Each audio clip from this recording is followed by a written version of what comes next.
Olá, meu nome é Marcos Carvalho Lopes e esse é o podcast Filosofia Pop.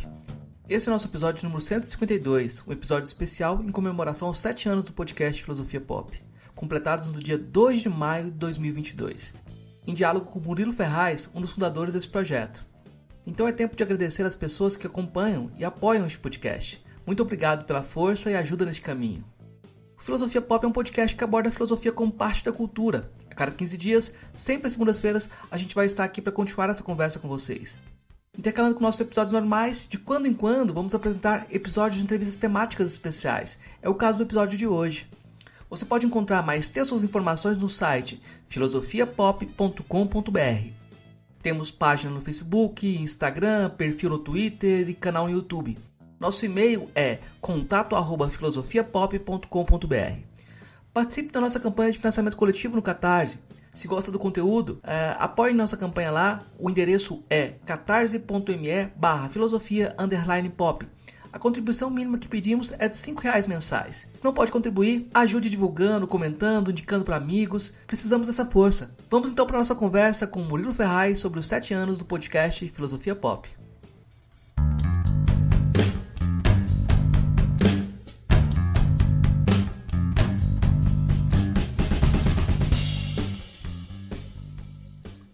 Hoje a gente vai fazer um episódio especial para 7 anos do podcast Filosofia Pop e a gente vai conversar com o Murilo Ferraz, que foi o criador do podcast, apresentador durante muitos e muitos anos, desses 7 anos. E nossa conversa vai ser justamente sobre essa mídia, sobre a iniciativa de criação do podcast e sobre o que esse diálogo pode trazer para a gente. Murilo, eu queria começar perguntando como é que você se aproximou da filosofia e como é que você se aproximou do podcast, né? E como que veio a ideia de misturar as duas coisas? A minha aproximação com a filosofia começou um pouco no ensino médio de uma forma um pouco até estranha, assim, porque estudava lá era Cefet na época, lá em Jataí, que é hoje é o Instituto Federal, e tinha um amigo da turma lá que era um cara mais velho. Tinha um grupinho lá que a gente saía e conversava e tal. Tinha um cara que era de outra turma, que ele era mais velho, ele já era mais adiantado lá em outra turma, e ele tinha reprovado em filosofia. E ele era meio que um líderzinho da turma. Então ele tinha reprovado em filosofia e falava mal pra gente de filosofia, que filosofia era uma coisa idiota, que o pessoal ficava lá discutindo um monte de coisa que não tinha nada a ver e ainda reprovava a galera ainda, né? Ainda tinha que repetir ano por causa de filosofia, desse negócio que não serve pra nada e tal, ficava lá discutindo coisa. Então eu já comecei a disciplina de filosofia já com essa visão, assim, né? Já com o pé atrás, já desconfiado e já meio que predisposto a não gostar da matéria, né? Que era uma coisa que tava já, isso aqui é uma coisa que não serve pra nada, é ruim, é chato e vai ficar falando um monte de coisa que não tem nada a ver, ainda vai te reprovar ainda, né? E aí eu acho que quem virou esse jogo foi o professor lá do IFG, que é o Euclides, professor Euclides Paradeira, que, que ele é assim, ele dava a disciplina pra gente de uma forma muito apaixonada, assim, pela filosofia e instigava a gente a pensar os conceitos que estavam já dados na vida, né? Então, eu acho que isso começou a ser apresentado. Acho que era uma forma interessante de ser apresentado para adolescentes, que era uma forma da filosofia ser apresentada como uma coisa meio sedutora, que era uma mentira, na verdade, assim, que era tipo assim, como se a filosofia fosse a resposta de todas as coisas, assim, né? Tudo que estava por trás de tudo, os mistérios de tudo que estava por trás de tudo era filosofia. Mas para quem está na adolescência, ali descobrindo a vida adulta, era uma coisa muito sedutora, né? Você olha assim, então agora eu sei o segredo por trás de tudo, por trás da religião, por trás da política, por trás de tudo que está dominando, esses pensamentos, tudo tem uma base aqui que eu vou descobrir tudo, como é que é o mundo, né? E depois que você se aprofunda na filosofia, você vê que a coisa não é bem assim, você não vai ter resposta de nada. Então, foi meio por aí, por uma coisa meio um negócio meio torto de ter começado já querendo detestar a filosofia e uma virada de jogo ali de um professor que era um professor que sabia apresentar, eu acho, as coisas para uma turma adolescente, assim. E não é à toa que muita gente dali do Cefet depois foi estudar filosofia. Meu irmão mesmo fez doutorado aí, tá fazendo doutorado dele.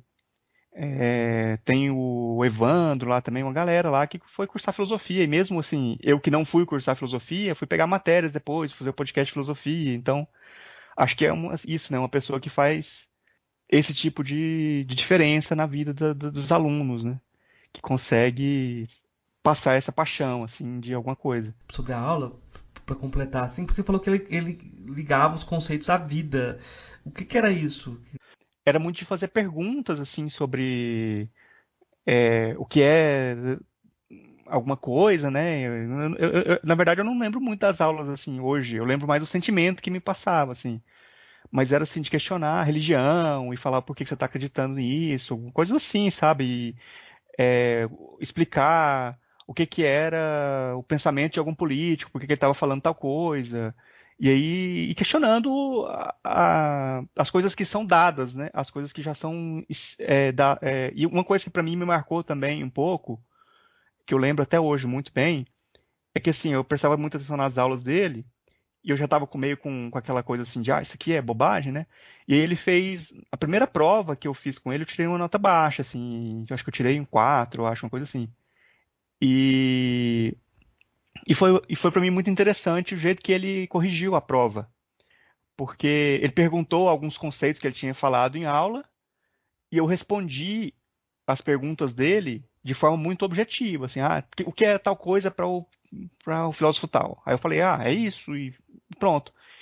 E aí ele foi pegando na minha resposta todas as coisas que estavam pressupostas na resposta e puxando, circulando as palavras e destrinchando assim, o que é isso, de onde você tirou essa parte, o que significa tal coisa, mostrando que na minha resposta que estava muito compacta, tinha um monte de pressupostos que eu não tinha explicado o que era, que ele já tinha explicado em aula e eu não estava falando o que era. Então você não pode dar esses conceitos como dados, né? Você tem que explicar o que é aquilo.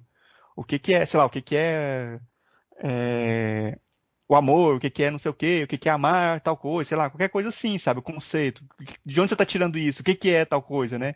Então, nas outras provas, eu já vi que o que que eu tinha que fazer, e aí escrevia páginas, né, de resposta, destrinchando os conceitos que ele estava querendo trabalhar em aula. E vendo que naquelas coisas que eu já tinha na minha cabeça como coisas óbvias e dadas, tinha um desenvolvimento intelectual ali de que alguém pensou aquilo sobre aquilo e explicou o que que é aquele conceito, né? E o conceito traz outros conceitos, que traz outros conceitos, e tem coisas desencadeando ali no pensamento, que quando você dá uma resposta muito objetiva, você está pressupondo que o outro está falando o mesmo conceito que você.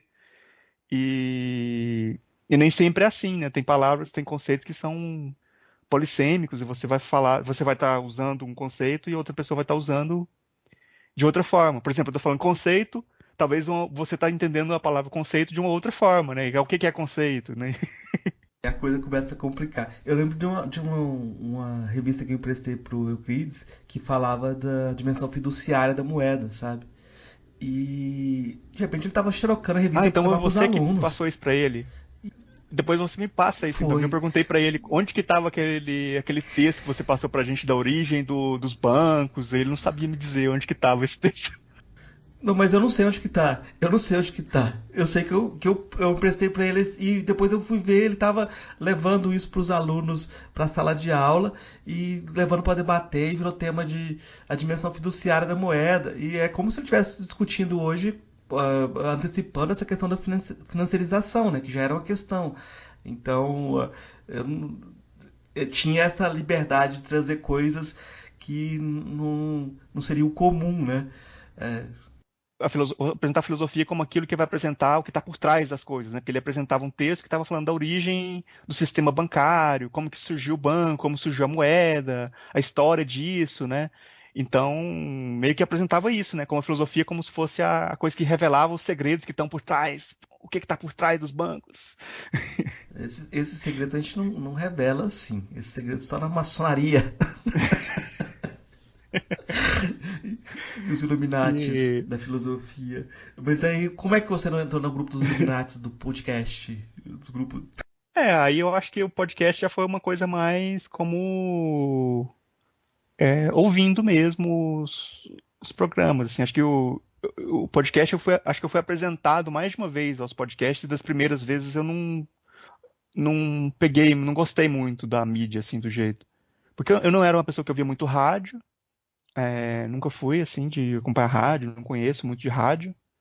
E aí era um negócio assim, você vai ficar ouvindo, e na época não tinha muito esse negócio não era um, um, um player de podcast, você tinha que entrar no site da pessoa e ver, pelo menos era assim que eu ouvia. Aí depois que eu fui descobrir os agregadores e tal, e não peguei muito no começo, assim, muito áudio muito longo, era só umas coisas assim de gente fazendo graça e tal. E eu acho que o primeiro podcast que eu ouvi e que eu achei interessante foi um podcast do pessoal do Jovem Nerd. Eu acho que muita gente começou a ouvir podcast com o Jovem Nerd, que por muito tempo foi o maior podcast de todos, né? Eu acho que hoje não é mais, depois que entrou muitos players grandes. Mas o que eu achei mais legal foi foi ouvir o podcast deles sobre história, de história, que ele tem vários podcasts de temas históricos, assim. E eu vi que era uma turma que se aprofundava nos assuntos. Sim, claro, não é nem, eu acho que tinha muitas lacunas ali, algumas coisas eram aquelas coisas de história que as pessoas ouvem falar e não é bem assim e tal, mas tinha tinha uma pesquisa ali, tinha uma coisa apresentada com mais profundidade e de uma forma interessante, assim, de uma forma, eu acho que foi o primeiro que eu comecei a ouvir que me pegou, assim, de ouvir uma coisa interessante nesse formato. E aí comecei a ouvir muitos, aí eu comecei a colecionar, assim, ouvir vários e vários podcasts, acompanhar muitos mesmo. E depois que eu comecei a ouvir com o agregador player, né, que você já assina lá vários e pode acompanhar vários ao mesmo tempo, aí foi mais centenas de podcasts. E assim, em paralelo a isso, eu acho, antes do podcast, eu tinha uma vontade de fazer uma produção sobre filosofia, assim, de produzir alguma coisa. Eu acho que a gente tentou também mexer com jornalzinho, com site, né? Tentou outras coisas juntos também. E no nada tinha saído muito. Tinha deslanchado muito, né? Não tinha virado muito, assim, né?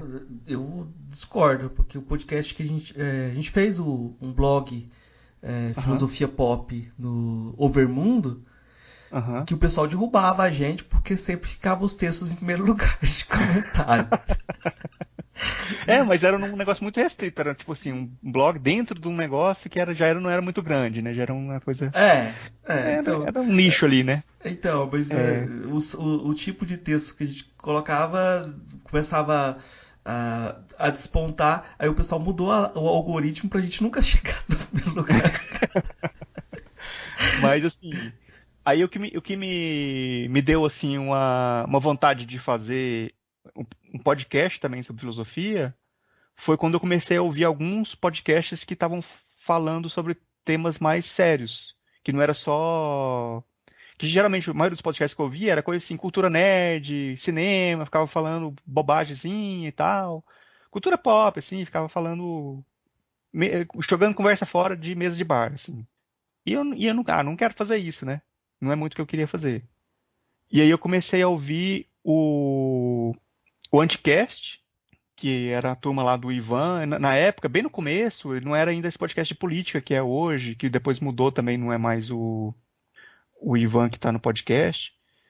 E era um podcast de design, que era o Ivan, o Beccari e o Ankara, o Rafael Ankara.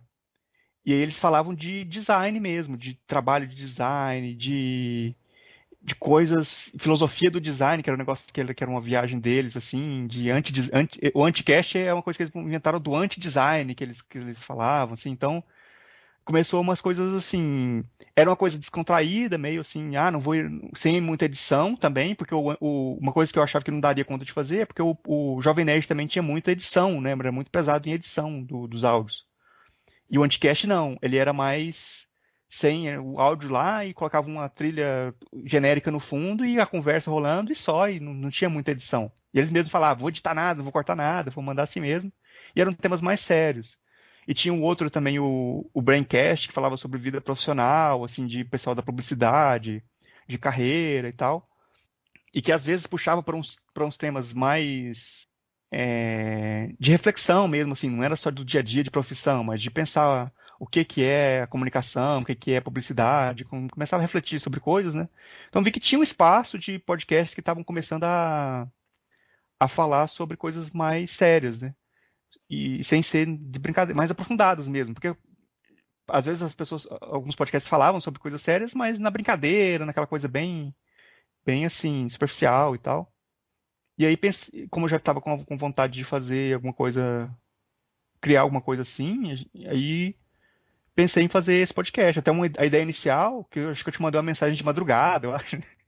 Falando, tava pensando em fazer um podcast que a ideia inicial era falar assim, a gente ia colocar uma palavra, a primeira palavra foi filosofia, e a partir dessa palavra a gente ia começar a destrinchar a discussão, né? A ideia inicial era essa. Acho que essa ideia durou, sei lá, 3 programas.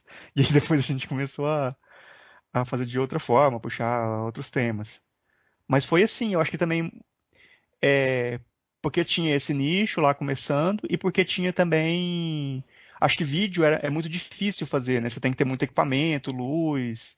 O audiovisual, você tem uma outra camada de coisas que você tem que preocupar. E o áudio acaba para produzir era um pouco mais simples. Tinha esse aspecto também. É importante também o fato de que não havia muita concorrência também, né? Era um começo da mídia, então o público também, o máximo de público que a gente podia alcançar também era pequeno. Uhum. Era bem nichado, assim. E acaba que a gente começou com palavras e logo fomos chamar convidados. Aí você teve a ideia, vamos chamar gente da podosfera, porque aí a gente traz público. É. A gente se aproxima do poder das pessoas, dessas pessoas que fazem essa mídia. Mas aí, Murilo, eu acho que uma coisa que é importante é pensar como é que você vê a filosofia na esfera pública, sabe? Porque uma das coisas que a gente viu depois, hoje olhando para trás, é que a filosofia já estava na esfera pública, mas uma filosofia de direita, né? Uma filosofia que dava todas as respostas. Aquela filosofia que prometia, então, todas as respostas e não tinha essa carga de dramaticidade de que a coisa é contínua e que você um jogo de pedir da razão que não tem redenção, né? É, parece que a direita chegou antes e a direita ocupou mais espaços. Como é que você vê essa questão da filosofia na esfera pública? Eu não sei se a direita chegou antes, mas enfim. Eu acho que tem uma questão aí que eu acho que até você já tratou em algumas palestras suas aí sobre a filosofia e academia e tal, que é da academia tá muito fechada nela mesma, né? Até os próprios jargões e tal, e se recusar um pouco, né, o pessoal de dentro da academia a fazer esse diálogo com a sociedade. Tem um outro lado que eu vejo, assim, é que eu acho que o sucesso que a gente teve no podcast, porque assim, o podcast que a gente fez, apesar de não ser assim um podcast acadêmico, né, você não tem citações, assim, mas era uma conversa com pessoas que estavam estudando aqueles temas a fundo e que não era assim, eram conversas que se aprofundavam às vezes nos temas, né, conversas longas, a gente dá espaço para a pessoa falar, responder o tanto que ela quiser responder, né? Não era uma coisa fácil assim, né? E a gente atingiu um público para a mídia podcast bem grande. A gente chegou a ficar muito tempo entre os 10 primeiros ali dos mais ouvidos na época. Atingindo, assim, episódios. A gente chegou até uma média de 20 mil downloads por episódio, que é uma média para podcast na época muito alta. Então, assim, eu acho que isso mostra que há uma vontade das pessoas de ter esse diálogo. da sociedade ter esse diálogo. Mas aí eu acho que também até alguns nomes que. Uma coisa que eu acho que eu aprendi um pouco com o podcast também é que você nunca sabe se você vai. Se você se surpreende muito com as pessoas que vão aceitar ou não essa conversa. Às vezes, pessoas que são talvez não muito grandes, elas vão recusar a conversa, e pessoas que você acha que nunca conversariam, elas aceitam tranquilamente, assim, são abertas a essa conversa, né? Então, eu acho que tem isso, tem uma vontade das pessoas de ter essa troca, até não sabendo muito ter, muita gente que não tem muita base. Eu mesmo não tenho uma base filosófica muito boa, assim, eu não tenho muita leitura, eu não li muita coisa. Mas eu acho que isso também é uma motivação do podcast, que era uma coisa assim, meio que para eu vou aprender algumas coisas conversando direto com as pessoas que estão estudando, né? Uma coisa um pouco egoísta até assim, né? E essa recusa da conversa do lado acadêmico, eu não consigo entender até que ponto é também uma coisa de só valorizar aqueles ambientes que já são valorizados academicamente, né? Tipo, só vale conferências e tal. Se tem uma coisa também de não saber lidar com as ferramentas de tecnologia e até que ponto é uma má vontade mesmo, assim, as pessoas não querem ter essa conversa, que também nem todo mundo vai querer, né?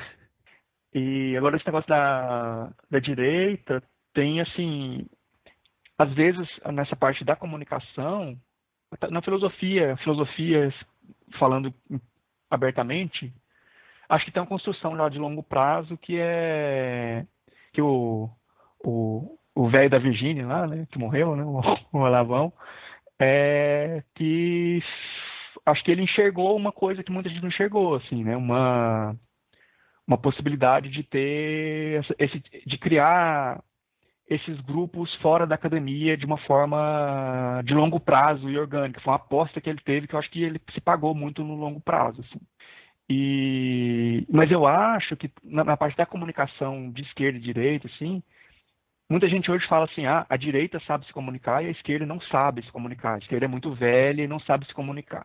Isso é aquela coisa, é uma coisa assim que pode ser uma verdade agora, mas se você for pegar aqui no Brasil, pelo menos alguns anos atrás, o que se falava era exatamente o contrário. Assim, se falava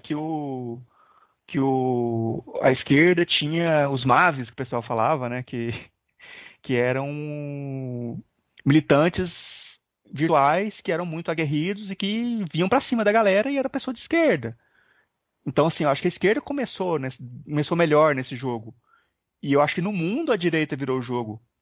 E virou um jogo um pouco porque tem um lado desses investimentos de longo prazo que o pessoal foi criando grupos, achando nichos ali, mas tem um lado também de muito dinheiro colocado, né? Você tem aqui no Brasil você tem o Brasil Paralelo, que investe muita preço paralelo que chama, acho que é, né? Que tem muito dinheiro investido em propaganda. Então, assim, tem esse aspecto também, né? Não é só, a direita sabe usar as mídias, a direita tem grana para treinar e para pagar mídia para fazer propaganda e tal. Então, assim, tem muitos aspectos aí nessa coisa que é meio complicado também. Tem essa falta de vontade de debater esses espaços públicos da internet? Acho que tem um pouco. Mas não é só isso, eu acho. Eu acho que também tem questões do formato também, de como você vai se relacionar com o público, qual o formato que você vai trazer, né? Se só você tem a palavra, a chance de você se colocar como guru é muito grande, né? Também. E esse formato das entrevistas, eles ocultavam quem fazia o podcast na parte técnica ou quem estava ocultado, porque era o convidado que era a voz principal, né? Eu acho que isso também é importante nesse posicionamento do podcast, como o formato dele tem uma coisa a ver assim com trazer uma dimensão mais socrática, não sei, aquela questão do guru que fala sozinho, sabe? E o fato também da gente poder interromper a pessoa que está falando para poder dialogar com ela, falar não entendi, ela não vai falar sozinha, né? Uhum. Aí nessa coisa no filosofia, tem aquela coisa também, é uma coisa que no nosso caso, no filosofia pop, eu acho que tem ainda, né? O podcast, a cada convidado é um salto no escuro, assim, que a gente está dando. A gente não sabe qual que vai ser o resultado. Porque você tem muitas pessoas que você vai ver o trabalho acadêmico daquela pessoa, e é um trabalho muito bom, a pessoa escreve muito bem, ela articula muito bem as ideias, só que na hora que ela vai falar, ela não consegue articular falando. Ela não consegue dialogar ao vivo, assim, na fala. Ela consegue sentar, pensar e escrever com tempo, né? Ela faz isso muito bem. Só que nesse diálogo, às vezes não sai, às vezes é muito difícil você tirar alguma coisa daquela pessoa nesse tipo de conversa.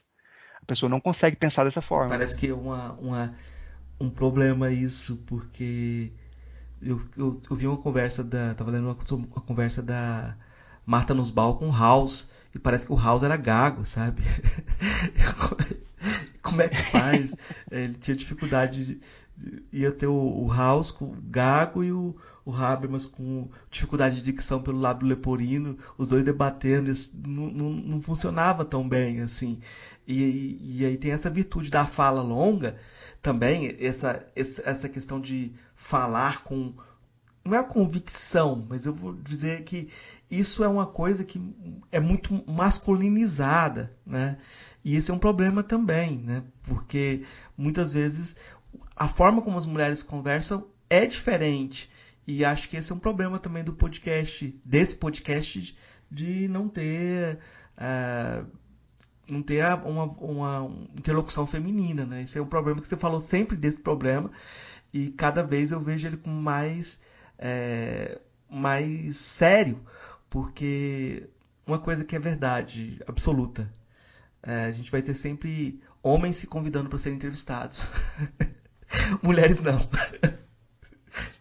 Isso é uma coisa interessante, assim, que eu acho que se a gente nunca tivesse se preocupado com isso, tipo, se a gente falasse, a gente só vai querer entrevistar, vamos pegar aqui as 20 pessoas mais importantes da filosofia no Brasil, assim. Talvez você entre ali a Mariana Chauí e o resto vai ser tudo homem, assim, né, que você vai pensar na hora. Se você não colocar essa questão na mesa e falar assim, peraí, nós estamos chamando só homens, né? Não surgem esses nomes. É muito. Parece que é muito naturalizado você pensar dessa forma, assim, sabe? Só quem são as pessoas dominantes de qualquer campo vão ser os homens. E tem um outro problema. Aí tem vários problemas, né? Que, tipo assim, em geral, quando a gente tem os comentários no site, os comentários mais agressivos eram nos episódios que tinham mulheres participando. Geralmente, quando eram homens, mesmo quando era discordância, era uma discordância muito cordial, assim, a pessoa chegava, falava de uma forma diferente. Quando era mulher, já chegava, falava que a pessoa não sabe nada, desqualificando a pessoa, né, e tal. Acho que o número de recusas das mulheres de participar do programa também era mais alto do que de homens, assim. E acho justamente por isso, a mulher não queria se expor mesmo a isso. Ela já sabe, mesmo que ela não tenha, não sei se está fazendo isso de uma forma consciente ou não, mas ela olhava assim e falava, não quero fazer isso, né? Vai trazer só problema para mim, né? Não quero participar disso.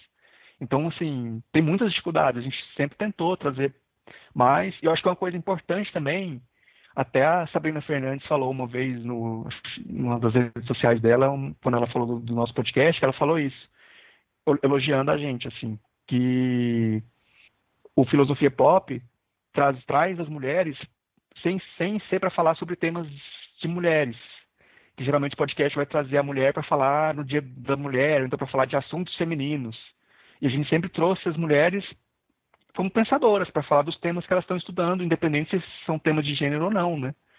E eu acho isso importante, assim, de marcar que isso é uma coisa que a gente pensou fazer, e eu achei que várias pessoas deveriam fazer mais isso, né? De trazer o negro para falar de temas que não são de negros, mulheres para falar por temas que não são de mulheres, assim, né?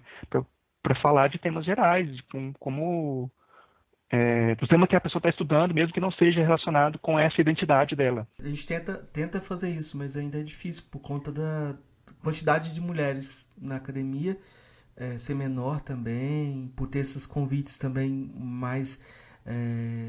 com mais reticências também por esses convites também, né? Porque geralmente as entrevistadas têm um cuidado muito maior em se fazer ouvir e ouvir a gente também. A gente tem muito mais situações de diálogo efetivo com convidadas do que com convidados. É muito comum os convidados às vezes começar a falar e dar aquela palestra longa. Eu tô sendo longo? Tipo, aquela pergunta. Eu tô falando muito? No caso das convidadas, eu acho que tem uma diferença também na forma de construção do discurso. Né? E eu acho que o pior de tudo, assim, a grande dificuldade é que no final das contas a gente tem 60% de audiência masculina. Isso é todo mundo da podosfera que reclama, né? Então tem algo do meio aí que é um problema da mídia, né? É um problema da mídia. E a gente não tem muito jeito de resolver. Mas eu queria que você comentasse, você puxou esse assunto. Eu acho que quando a gente começou a trazer temas de filosofia africana, isso em 2015, era uma grande novidade, né? E a gente insistiu durante muito tempo nesses temas e tinha um burburinho, né, de que isso não era filosofia. Aí as pessoas se contrapunham à filosofia pop querendo fazer filosofia mais a sério, filosofia séria, filosofia acadêmica, filosofia... E a gente com essa pecha de não ser os sérios, né? Que também não é pouco importante, né? Não tem nada a ver. Mas eu queria só relembrar isso, porque parece que esses temas vingaram, né? Essa agenda de temas vinculados a questões identitárias, vinculados a temas de diálogo intercultural, vingou. E quando a gente olha o desfile das escolas de samba também, dava para ter muito episódio de podcast lá também, né? E assim, eu acho essa coisa é sempre complicada, né? Porque você tem assim essa fala de que tal assunto não é filosofia, tal abordagem não é filosofia. E sempre vai tendo essa fala sem definir também o que é filosofia, né? Aí, para você saber o que é filosofia, você tem que perguntar pro dono da razão ali, que tá falando, tenta definir o que é filosofia e o que não é, sem definir o conceito, né? Então, fica um jogo um pouco difícil, só vai ser o que aquela turma tá falando que é, né? Não tem uma definição de conceito, assim. A definição boa é aquela. é, o Rony faz isso muito também, né? Ele fala, eu sou o rei filósofo, então aqui, a partir daqui. É uma brincadeira que ele faz, mas eu acho que é por aí também, porque se você chama um tema para ser dialogado, você pode fazer de uma perspectiva filosófica também, né? E trazer questões que colocar a questão no jogo de um ponto de vista bacana. E eu acho que aquele episódio que a gente fez das ONS, na educação de Goiás, eu acho muito importante. E eu não me importo se as pessoas falam isso não é filosofia, porque é algo mais É, importante que filosofia. das OS, né? Que, que, Das organizações uhum. sociais na educação com o Rafael Sadi, que estava tendo aquelas ocupações, o pessoal sendo preso, mas lutando contra as organizações sociais. E foi um momento que acho que houve um recrudescimento dessa tendência, mas a gente continuou tendo um monte de tempo para debater na educação. A militarização está por aí e tem que ser debatida, e trazer essas questões que têm uma dimensão mais de impacto direto é muito importante também, né? Eu acho que nesse sentido você sempre puxou para isso também, né? De puxar para questões que tivessem uma E repercussão eu acho que também além social, né? da questão da repercussão social, eu acho que a gente tentou colocar no debate, na conversa, pessoas que são de fora da filosofia. Por exemplo, a gente chamou para falar sobre Freud uma pessoa que estava trabalhando com Freud na clínica. Tipo, ela tinha formação, especialização em filosofia e tal, mas era um jeito de pensar mais clínico, né, mais da clínica. Aí estão trabalhando pensando música, mas que eram músicos também, né? Então pessoas que estavam jogando esse jogo de outras perspectivas. Eu acho que isso é interessante também porque de você colocar até uma pessoa que eu acho que poderia render um podcast, um episódio interessante, que é Bia Falcão, lá do Patada de Pantufa, que ela é do podcast Patada de Pantufa, que ela fez relações internacionais, relações institucionais, que é relações governamentais, o Helgov, que é basicamente a faculdade de fazer lobby, e depois ela fez 4 anos de filosofia. Só que ela não concluiu o curso. Ela estava trabalhando já como lobista lá, né? Como a pessoa que faz relações governamentais ali, né? Para as instituições e tal.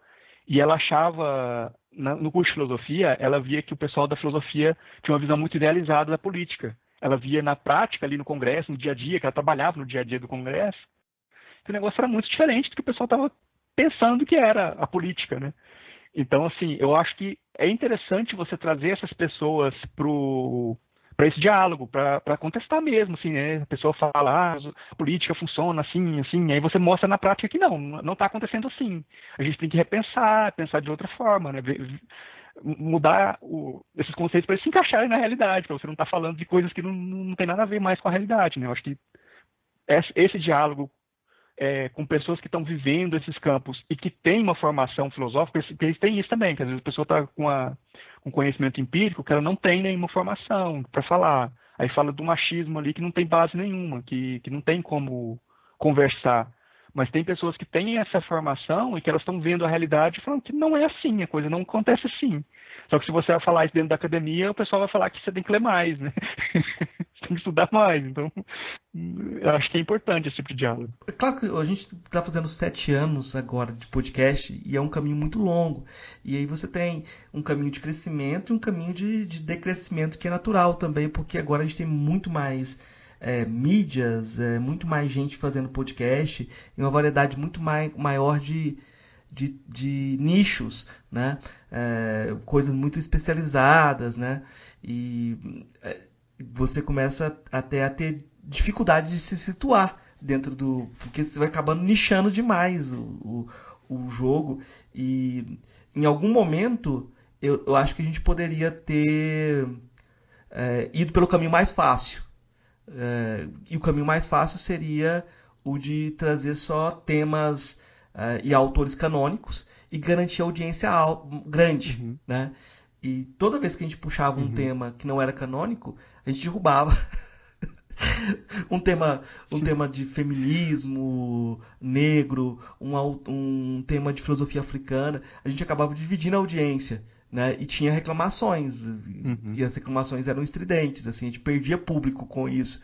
E eu acho que essa opção, ela tem esse valor também, de você criar um público.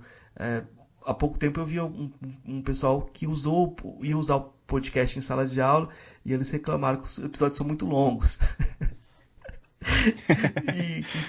Até falando que eram muito aprofundados, que precisavam de uma coisa mais simples para sala de aula, para ensino médio, né? Mas por outro lado, durante a pandemia, alguns episódios foram utilizados em sala de aula e de repente a gente recebe um e-mail lá no contato@filosofiapop.com.br, uma tarefinha que o professor mandou sobre o episódio tal, você pode responder para mim?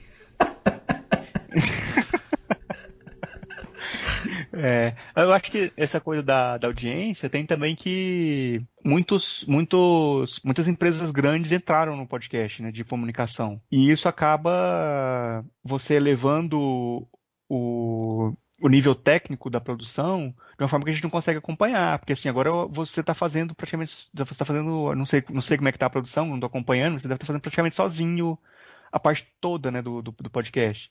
Quando era nós dois, eu fazia uma parte mais técnica, mas assim, basicamente era nós fazendo, né?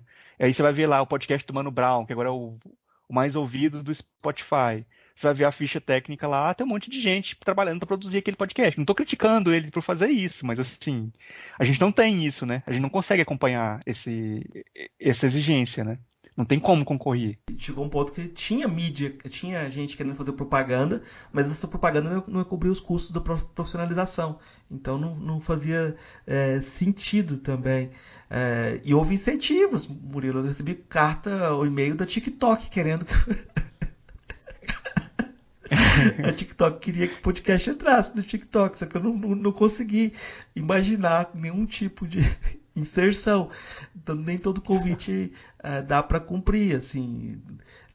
Essa parte de vídeo, agora o podcast muitas vezes é vídeo, a gente não consegue editar o vídeo e fazer esse jogo, né?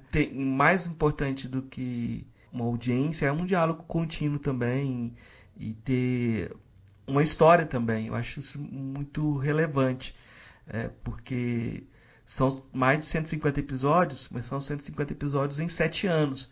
Então eu conheci pessoas que iniciaram a graduação em filosofia depois de começar a ouvir o Filosofia Pop. E já terminaram a graduação em filosofia já.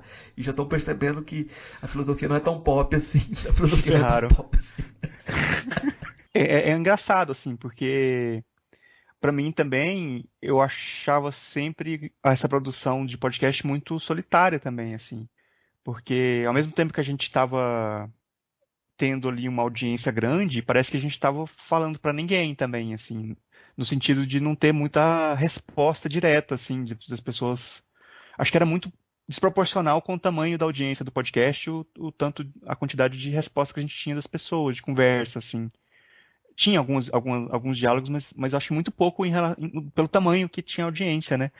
Às vezes dava a impressão de que era meio, tipo assim, não dava pra acreditar no tamanho da audiência. Tipo assim, você tá baixando meus 20 mil pessoas ouvindo aqui e tem 3 pessoas falando com a gente. Era um negócio meio solitário, assim, né? Você não vê a pessoa falando com você não vê a plateia, você não vê o pessoal ali, né? Mas você dava pra ver que, por exemplo, a pautava coisas. De repente, uma coisa que a gente trazia virava pauta e outras mídias repercutiam, outros espaços. Mas essa é uma percepção muito difusa, né? Você ter certeza que você está Uhum. pautando é demais. E até porque o pessoal que gosta de podcast é um nicho bem pequeno. O pessoal que ouve podcast de filosofia é um nicho menor ainda, né? Aí Uhum. você vai diminuindo, o impacto acaba sendo bem específico. O Hermano Viana escuta o podcast, né? Ele estava comentando assim comigo, eu comentei com ele sobre a audiência que a gente tinha e essa dificuldade. Ele falou, não se preocupe, tem podcasts que são feitos para 20 pessoas, para 200 pessoas, porque são nichados, né? E aquela conversa é importante para aquelas pessoas. Então, eles continuam nesse sentido, Uhum. né? De um nicho de área. Talvez não falta essa cultura também.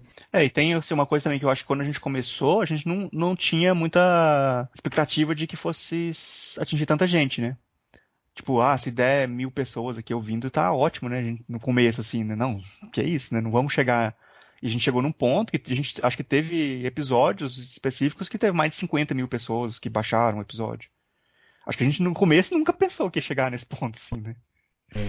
Não dá para pensar na mídia e não dá para também entender o que é esses números, porque você tem hoje mais de 4 milhões de downloads. Mas o que significa esses 4 milhões de downloads? Porque esses dias eu recebi uma mensagem de um estudante que ele é do interior de Moçambique, que ele baixou o podcast e estava ouvindo. Ele baixou no celular dele e estava ouvindo. E Uhum. de repente você via o pessoal baixando e prateando os podcasts para ouvir, sabe? Baixava e tava lá na pasta da pirataria.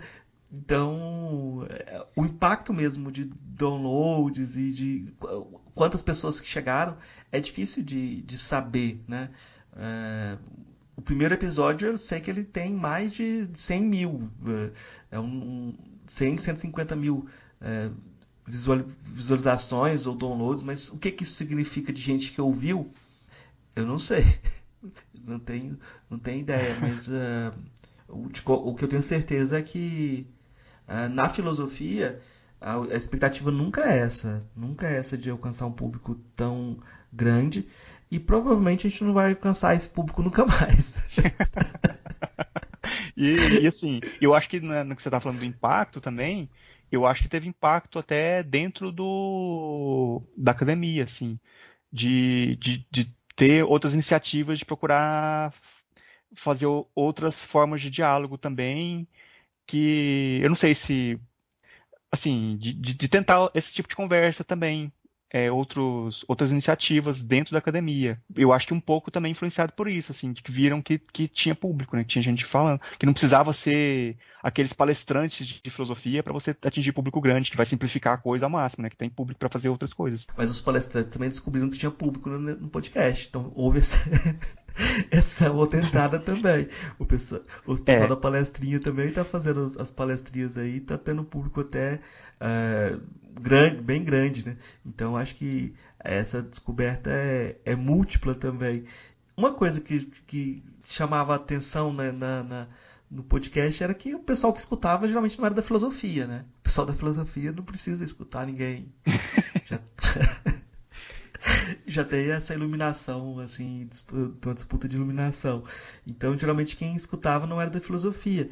E às vezes aquele episódio que a gente gostava não era aquele que as pessoas gostavam também. uhum.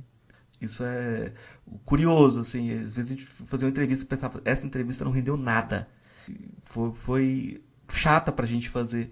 E de repente o pessoal adorava, né? Aham. E o contrário também, né? Essa aqui fala, nossa, isso aqui foi fino, que essa entrevista aqui, nossa, essa aqui rendeu muito. Aí colocava lá, não tinha repercussão nenhuma, né? Ninguém. Ah, teve entrevistas que a gente fez a entrevista e falou assim, nossa, o cara só escorrega, não tá sabendo. E virou referência a entrevista também. É muito, Acontece. muito imprevisível. Acontece também. Mas, Murilo, eu vou te fazer as 3 perguntas que eu faço para todos os convidados. Que a gente fazia para todos os convidados, eu vou fazer para você, então. Tá bom, então. É, a primeira é: o que é filosofia? É complicado, né? É engraçado que é sempre complicado, né, responder o que é filosofia. E, e eu acho assim, pra mim, a filosofia, eu não sei definir o que é filosofia, mas eu acho que a filosofia tá muito mais relacionada a fazer perguntas do que a responder as perguntas. A filosofia serve para você questionar, perguntar sobre aquelas coisas os pressupostos que já são dados, para você cutucar naquele lugar que ninguém vai cutucar. E de uma certa forma também, eu acho que a filosofia ela serve como uma espécie de laboratório de pensamento para você elaborar certos tipos de pensamento que vão fugir das caixinhas, dos moldes que as ciências hoje vão te trazer, assim, tipo, você vai pensar a própria ciência, você vai pensar fora da própria, questionar outras coisas. A filosofia eu acho que serve para isso, para questionar as coisas que são pressupostas. E eu acho que nesse sentido, a filosofia ela tem uma função muito parecida, eu acho, com a função da arte. Só que ela não, no sentido mais da elaboração do pensamento mais racional, mais estruturado, assim, da linguagem, de se livrar das amarras. Assim, a arte também tem essa coisa da filosofia, que eu acho que é filosofia. E eu acho que tanto que a arte também tem essa característica de fugir de definições, assim como a filosofia também tem. Assim, sempre que você vai definir o que é arte, vai aparecer um artista que vai querer fazer, provocar alguma coisa que ele vai considerar que é arte que foge daquela definição que você está tentando dar. E eu acho que a filosofia também tem um pouco disso, assim, se você vai querer aprisionar demais a filosofia e definir o que é filosofia, vai surgir alguém que vai escrever alguma coisa que ele vai falar que é filosofia, que não é filosofia dentro daquela definição, assim, sabe? Tipo, é muito difícil você definir especificamente o que é filosofia numa definição fechada, eu acho. A não ser que você seja um chefe de departamento tentando serrar um concurso bem específico, assim. Vou te cortar essa parte. Mas eu tô pelando agora. Toda vez eu falo assim, ó, a definição serve para manter emprego. Pronto. E é curioso, porque tem a galera que está estudando filosofia oriental, assim, e não tem como mesmo, não tem como definir, não tem como. Mas uma coisa que eu acho que é interessante, do que você falou, dessa aproximação da arte, que é interessante para entender toda essa conversa aqui também, é que se tem essa aproximação com a arte, aquilo que a gente considera artístico, aquilo que nos forma, tem uma importância grande na forma como a gente pensa também. E aí eu acho que a importância do punk do faça você mesmo é muito grande. Não que você seja punk, não é isso, Murilo. Mas essa ambiência de faça você mesmo, eu acho que fazia parte do modo de vida ou de um pressuposto do que é artístico. Mas vamos lá, eu vou para a segunda questão, que é das filósofas ou filósofos que você conheceu pessoalmente, qual foi aquele ou aquela que mais me impressionou? É, eu acho que o que mais me impressionou daqueles que eu conheci foi o professor lá da UFG, que era o professor Jordino, que ele até já é falecido já. E o que me impressionou muito, assim, que foi engraçado, que eu peguei uma disciplina com ele, que eu acho que foi uma das últimas disciplinas que ele lecionou antes de falecer. E que era uma disciplina que o pessoal acho que não deixava ele dar, porque era uma disciplina de início de curso, e ele era um dos professores mais rigorosos lá do curso. Mas era uma especialidade dele, assim, que era filosofia moderna, estudou muito isso e tal. E, e assim, eu te conhecia já, né? A gente era amigo e tal, e você conhecia o Jordino, e você tinha me falado que ele era padre. Só que na turma, ninguém sabia que ele era padre. E aí ele estava lá dando filosofia moderna, e assim, o que me impressionou, o que me chocou dele, assim, é que eu sabendo que o cara era padre e ele estava dando aula, tipo assim, parecia um ateu radical falando, como instigando os alunos a questionar a religião, assim, sabe? E falando assim, ah, eu já tenho as minhas respostas, mas por que que você acredita nisso? Tipo assim, se as pessoas boas, eu me considero uma pessoa boa. Ele não tinha uma perna, né, que ele tinha sofrido um acidente, mas eu fui lá na Alemanha, não sei o quê, e sofri um acidente e perdi uma perna. Por que que isso acontece com as pessoas boas e tal, né? Se Deus existe, por que que essas coisas acontecem com as pessoas boas? Eu tenho a minha resposta. Qual é a resposta de vocês, né? Falando coisa assim, para chocar os alunos mesmo, para dar aquele choque. E você olhando assim, cara, esse cara é um padre, tá falando esse tipo de coisa assim na aula, né? Além de outras coisas que ele falava assim, do que o estava ensinando as meditações do Descartes. E aí chegava na prova da existência de Deus, ele olhava assim um trecho assim e falava assim: "Ah, isso aqui tudo é bobagem, isso aqui daqui pra frente é tudo bobagem, não importa mais. Que prova o quê? Isso aqui não prova nada", tipo assim, né? Desfazendo da prova da existência de Deus do cara, assim. Aí você olha assim: "Não, esse cara é um padre, ele é um religioso, tá falando isso". Isso foi uma coisa assim.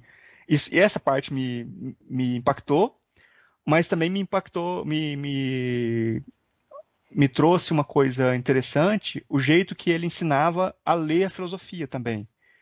Porque a aula dele era basicamente isso, era ler, ensinar os alunos a leitura da filosofia. Ele pegava o texto e ele pegava parágrafo por parágrafo e lia o parágrafo e perguntava. E o questionamento era por que essa pessoa escreveu esse parágrafo, né? O que que tem nesse parágrafo? Porque o parágrafo não está aqui à toa. O que que esse parágrafo está dizendo, né? Então, lendo o texto, pausado, não é ler igual você lê um romance, né? É ler o texto, entendendo cada parágrafo, o que que aquela pessoa quis dizer quando ela colocou aquele parágrafo ali, que ela não colocou por acaso, ela não saiu montando um texto por acaso. Isso aqui não é assim que funciona, né? Então isso também foi muito interessante para mim, assim, essa forma de, de ver de ver como era esse estudo, assim, essa leitura da filosofia. Essas coisas me impactaram. Vamos rezar. Se é que Deus existe.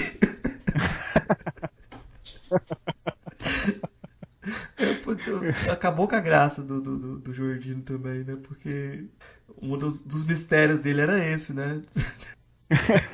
Mas era muito engraçado, assim, acho que se ele falasse na sala, na turma lá, que ele era padre, o pessoal ia ficar muito chocado com essa informação. Falando, Não, o do pior é jeito que que o dá pessoal pra... devia saber também, devia ter mais gente que sabia que ele era padre, mas não batia o personagem, né? Não completava o Não. personagem.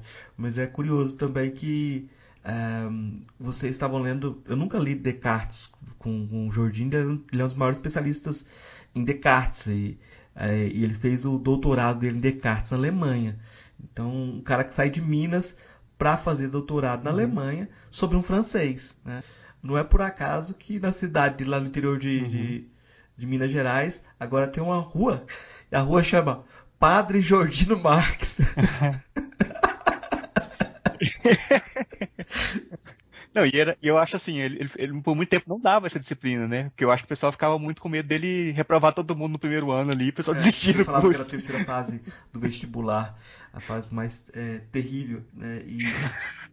E realmente era muito bem puxado por conta da quantidade de tarefas que ele pedia geralmente uma tarefa por semana, e vale nota 10, mas esse aprendizado de leitura é algo sério, assim. O primeiro trabalho que eu fiz pro Jordino eu tirei 3.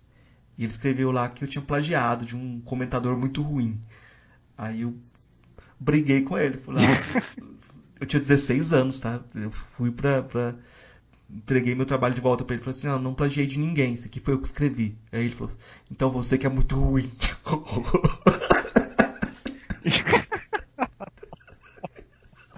Você que é o Não, na comentador muito verdade ruim, é você eu mesmo. tinha tirado 0. Aí eu ganhei 3. A verdade foi, a verdade foi essa. Ah. Foi promoção. Você que é muito ruim. Então ele não perdoava também na ironia. Tinha isso. Nos trabalhos, ele pegava o trabalho e corrigia lá algumas coisas que estavam muito fora. Ele pegava os trabalhos e corrigia na frente do pessoal lá. Falava, olha isso aqui que o pessoal escreveu e tal. Ele era meio assim, né? Não tinha muita. Isso chama assédio moral, Murilo. É, exatamente. Então, ele tinha processo, sim. Ele falava. E isso é o problema também da figura também, porque tem essa dimensão autoritária nesse jogo aí. Eu não vou me esquivar dessa questão, porque é um problema também é, da figura. É, essa leitura acadêmica fechada, ela tem essa dimensão também de fechar as possibilidades de interpretação. Se ia muito longe daquilo se ele não conhecia também, virava inexistente. Virava inexistente, mas isso eu só fui descobrir mais tarde.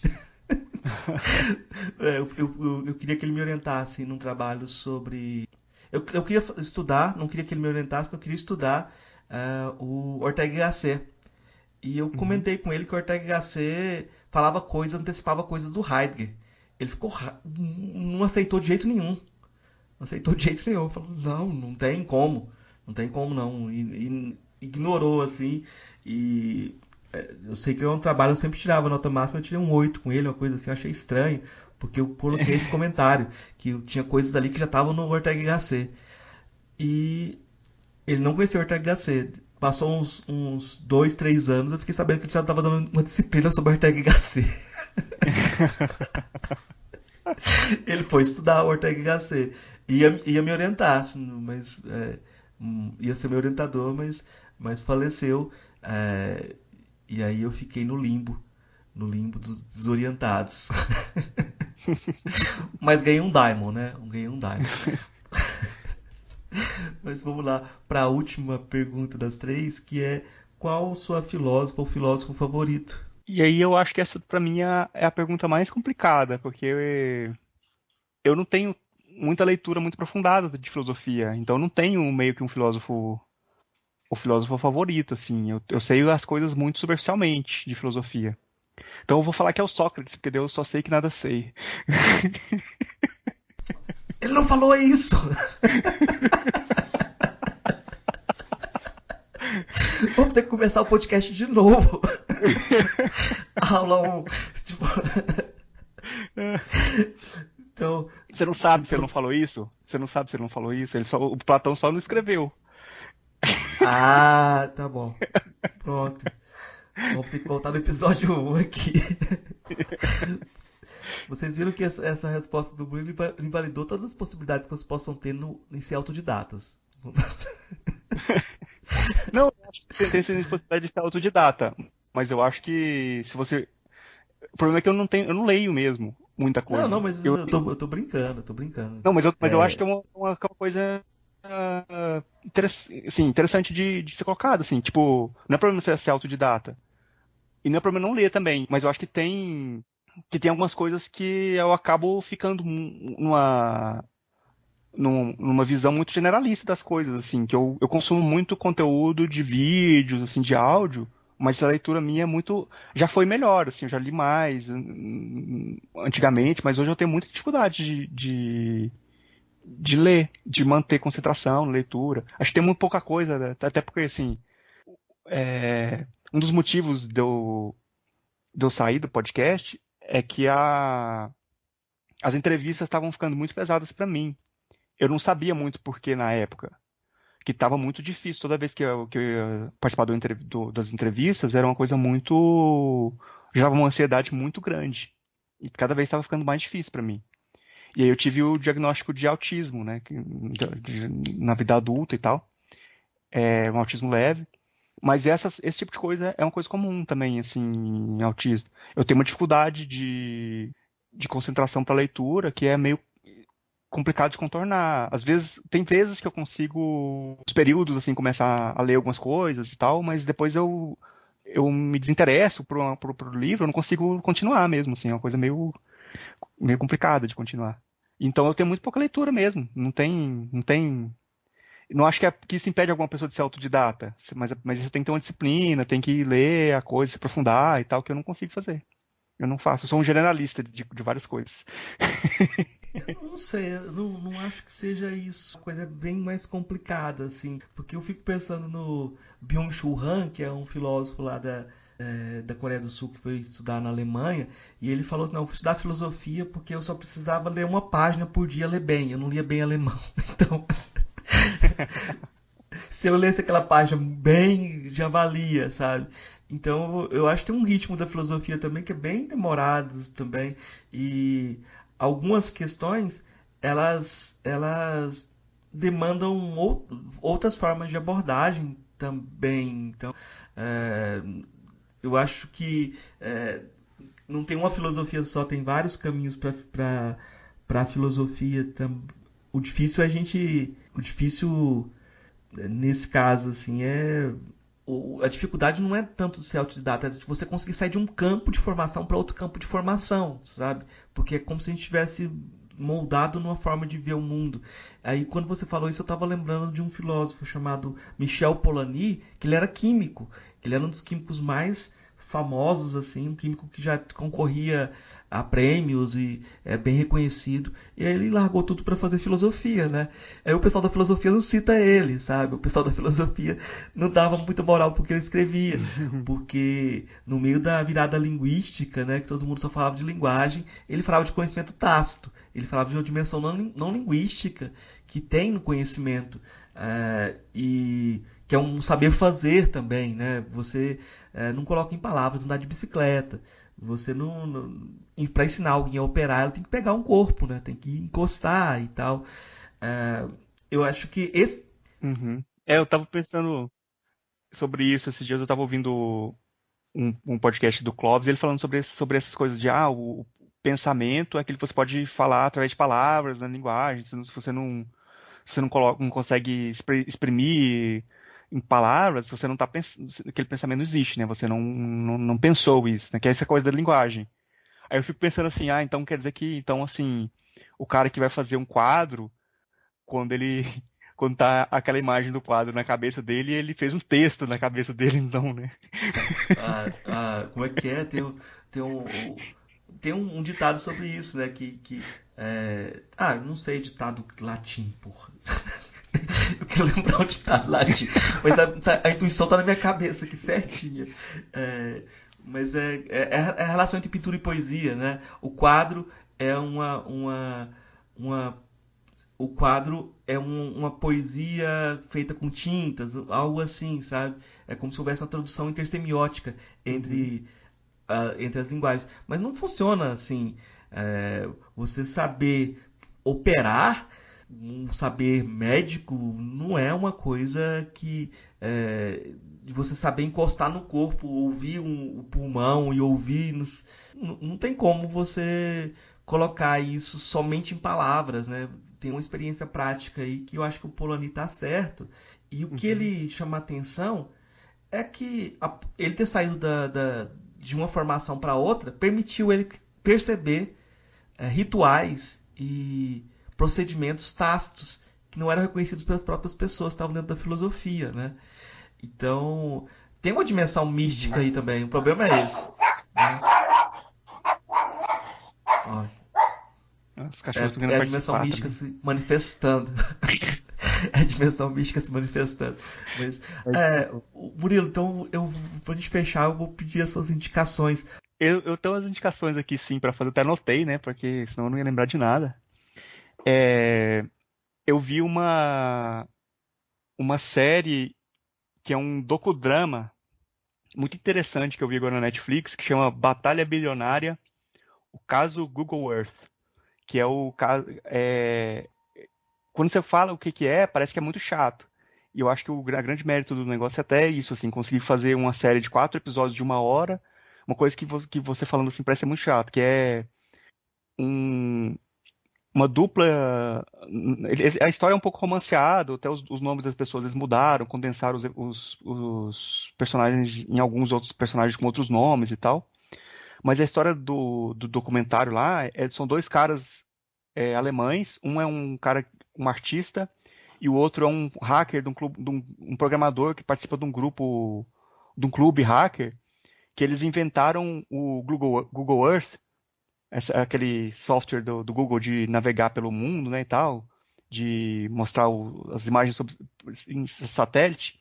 Eles inventaram aquela tecnologia que eles chamavam de Terra Vision em 1993, que era tipo mais de 10 anos antes do Google fazer aquela tecnologia.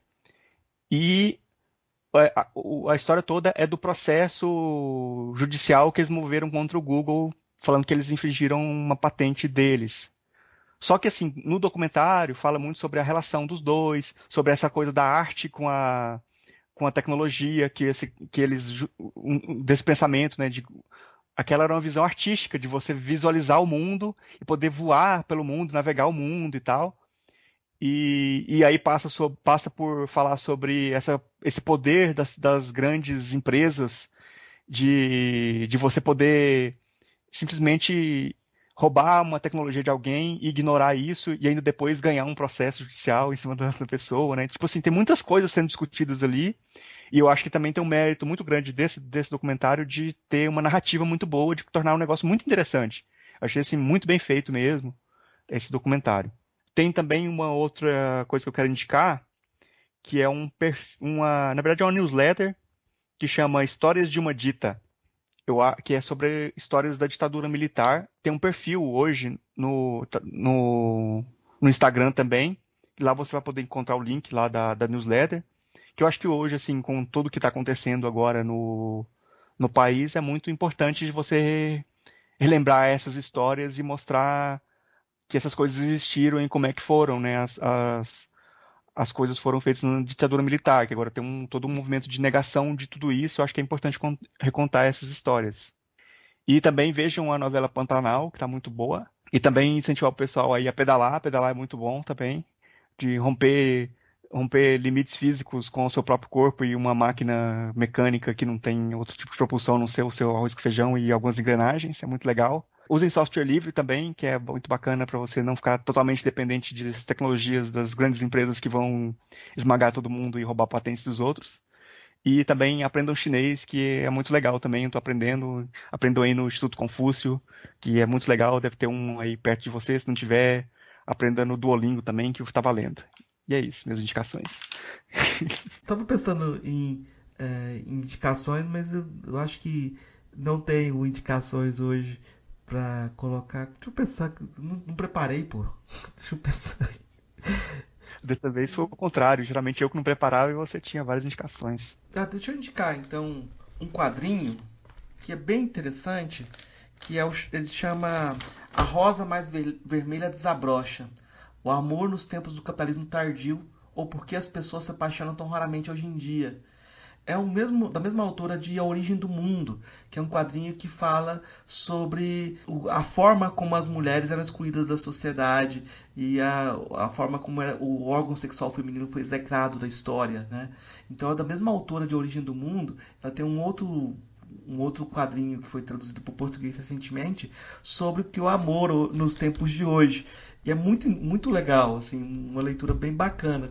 Então, essa é a minha indicação de hoje. Eu queria poder indicar mais coisas, assim, mais podcasts, mas eu escuto muito pouco, então não tem muita coisa para indicar. Ah, Então eu posso indicar uns aqui então. Já tem uma vai lista lá. aqui para indicar. Então me diga. Tem um podcast que tá. é, acho que chama Filosofia UFG Regional Goiás. Que também tem entrevistas assim sobre filosofia, que eu acho que algumas eu ouvi e foram bem interessantes assim. Tem um outro podcast também sobre filosofia, que é do Clóvis de Barros Filho, que chama Inédita Pamonha. Tá bem interessante também. E tem um outro podcast que ele participou também, mas esse já acabou, mas tem uns episódios lá pro pessoal ouvir os episódios antigos, que chama Veja Bem, Ver a Vida com Outros Olhos, que é um podcast sobre deficiência visual, que ele faz com uma outra pessoa que é cega. O Clóvis está com um problema. Ele está perdendo. Eu não sei se já perdeu totalmente a visão, mas ele tem problemas nos olhos dele, que ele estava perdendo gradativamente a visão. De um olho ele já perdeu a visão e o outro estava muito pouca visão, assim. Então ele estava com esse problema e eles conversam sobre isso, sobre deficiência visual, sobre umas conversas que envolvem filosofia também, assim, sobre como essas coisas afetam as pessoas de diferentes formas. E outros podcasts também, um que está começando agora, que é a da Sabrina Fernandes, chama Entre Teses. Ela lançou um episódio agora, está com uma entrevista com a Natália Bonavides, que tá bem legal também, o podcast está começando agora. E um outro podcast também que eu gosto sempre de divulgar, que é o Introvertendo, que é um pessoal que faz autistas que fazem podcast sobre autismo. Eles conversando sobre autismo, sobre vários temas, que eu acho bem legal também. E tem o Beco da Bike também, que é um pessoal que pedala e fala sobre pedal e sobre isso. De chinês eu não tem nenhum, não. Sobre chinês. A gente tem um episódio que foi com o tradutor do Tao Te Ching, né? É o Jorge Sinedino, porque ele mora em Macau. Ele fez doutorado em filosofia chinesa, sabe? Então, é uma daquelas entrevistas que a gente consegue. Demora muito tempo para negociar e é uma entrevista inusitada. E o Jorge Sinedino tem um podcast de filosofia chinesa, assim, que ele faz na Rádio Macau, só que eles são bem difíceis de encontrar. Assim, se você pesquisar na internet, você pode encontrar alguns. E é uma série, assim, uma série bem que ele trabalha de forma muito detalhada, né? Não tem como aprender filosofia chinesa muito rápido. Eu acho que nenhuma filosofia dá para aprender muito rápido, mas ele tem todo um cuidado bem didático, né, na apresentação dessa série. Outras indicações que eu tenho que fazer, que eu estava esquecendo de fazer, que são alguns podcasts que estão na podosfera, fazendo essa divulgação da filosofia. O Murilo já citou o da UFG, mas tem o Perdido na Paralaxe, que é uma galera que eu até participei do podcast deles, do episódio deles sobre carnaval, que são o pessoal do Ceará, que faz esse episódio há um bom tempo. A ideia eu quero depois fazer um diálogo para eles no Filosofia Pop. O podcast Ficções, né, do Marcos Ramon, que já veio aqui. O podcast Filosofia Vermelha, também, que é uma galera que é importante dentro da podosfera. E a galera do Pistolando também, mais uma que a gente vai citar. Eu acho que essas indicações são indicações que os nossos ouvintes estão cobrando de diálogo também, para a gente trazer essa galera para dialogar aqui no Filosofia Pop. Eu espero conseguir cumprir alguma dessas missões nos próximos tempos. Murilo, então eu vou deixar o espaço mais que aberto para você deixar seu recado final, a mensagem, falar do ET Bilu, do jeito que você quiser. Eu acho que eu não tenho mais nada para falar, muita coisa não, só que vamos aí trabalhar para tirar aí o Bolsonaro do poder aí nas próximas eleições. Vamos votar 13 aí, não é negócio só fora Bolsonaro, Ei, não. gostou do nosso episódio? Lula na Apoia a cabeça, gente lá no vamos votar Catarse, é só 13. R$5 Eu por acho mês, o que preço do não tem mais cafezinho. espaço Ajuda a gente a agora continuar pra ficar divulgando a só filosofia no fora Bolsonaro, eu Brasil. acho, porque fica nessa de, catarse.me/filosofia não é o pop. Bolsonaro, mas agora não tem mais espaço para uma outra via. É o Lula, não tem? Nós estamos 6 meses da eleição. Então, assim, bora votar 13 aí. Quem gosta, gosta. Quem não gosta, tampa o nariz e vai, mas é 13 na cabeça. Vamos embora. Eu acho que é importante parar de falar o nome da figura e aprender com a filósofa Anitta. O slogan Muda Brasil agora é nosso. Qualquer mudança no poder agora, ela já nos pertence, né? Não tem continuidade. Se o pessoal gosta de mudar por mudar, vamos mudar de qualquer forma essa situação aí. Mas, Murilo, muito obrigado. Espero que o podcast continue por algum tempo, por enquanto que ele fizer sentido para mais pessoas, para participar desse diálogo também, e para ter com quem dialogar. E vamos em frente, vamos em frente. Eu acho que se tiver um episódio bacana que modifica a vida de uma pessoa, já está valendo, né? E com certeza, esse tempo eu aprendi muito fazendo podcast e conversando com pessoas, e nessa experiência para mim foi muito importante. Eu sei que tem gente que maratona, que gosta de ouvir do primeiro ao último, né? O mais recente. Tem gente que faz essa viagem, né, no tempo. Às vezes as pessoas no meio do caminho se cansam, falam assim, vocês se perderam no meio do caminho. Isso acontece, gente, acontece. Talvez a gente possa se encontrar novamente, então. É isso, muito obrigado, então. Valeu, doutor. Bom, eu também quero agradecer por você ter me convidado aí para esse episódio especial de aniversário, e também agradecer pela parceria de todos esses anos que a gente ficou fazendo o podcast. Aí, acho que eu fiquei durante 5 anos, se eu não me engano, né, fazendo podcast com você. E também agradecer por continuar esse trabalho, assim, depois que eu saí, que eu não consegui mais continuar. Acho que é muito legal, assim, muito importante você continuar mantendo essa chama acesa aí, enquanto você der conta, né? Porque também ninguém é de ferro também. Eu sei que o trabalho que dá para fazer esse tipo de trabalho de podcast dá muito, muito trabalhoso, mas eu quero agradecer a você por continuar essa jornada aí depois. Muito obrigado, valeu. Então esse é o último episódio, gente. Fechamos então, doutor. Valeu.